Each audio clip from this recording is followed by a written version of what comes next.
Dia sangat detail bagus. Alright. Oh, ni ada ni. Kita belajar ni pula. Ni macam mana nak bagi nampak ada bukaan untuk masuk ke lebar arch setinggi 2100 dari lantai.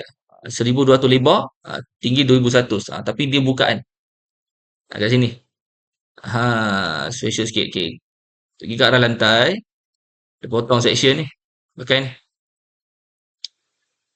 Nak menghadap tengok sini kan. So, klik sini. Dan klik sini. Tegak lah. Draw tegak lah. Klik. Ni boleh adjust lah. Kita nak fokus kat sini kan. Okay. So, section nampak ni. Dia ada section nampak tu. Right click. Rename. Saya letak lah nama dia section. Section Y kan. Section Y. Bahasa Melayu lah. Bahasa Melayu. Keratan YY kan. Macam tu. Okay. Okay. Double click kat keratan YY. Tengok. So, ni kita punya rumah lah. Okay. Ni dinding tu. Ni nak ke dapur kan. Dia boleh modify. Boleh klik dinding tu. Kat sini dia ada edit profile. Okay.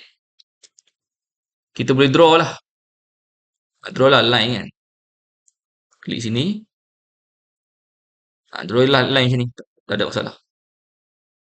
Okay, skip. Okay, klik line ni.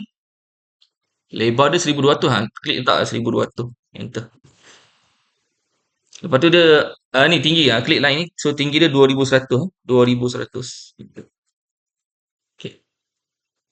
Dia gerbang kan. Nampak lekuk sikit lah kan. So kat sini dia ada fungsi center. Dia ada fungsi fillet. Fillet arc ni kat sini. Klik tu.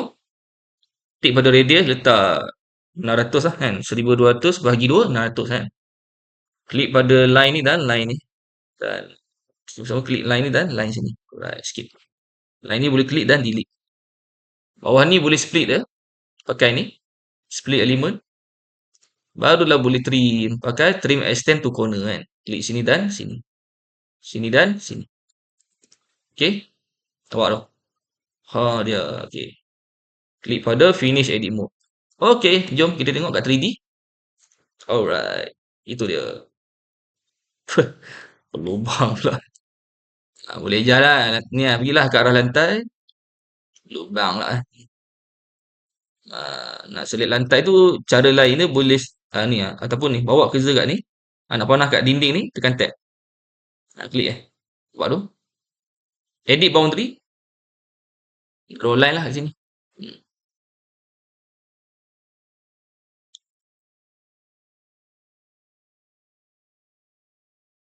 Tak apa nampak lah. Jangan. Tak apa. Ni saya klik sini dan sini. Dan saya kita offset lah kan. Klik kita offsetkan dia. Ataupun copy lah. Copy. Klik sini dan tarik ke arah sini. Letak 1200. Enter. Skip. Lepas tu boleh split line ni. Dan boleh guna trim extend to corner lah kan.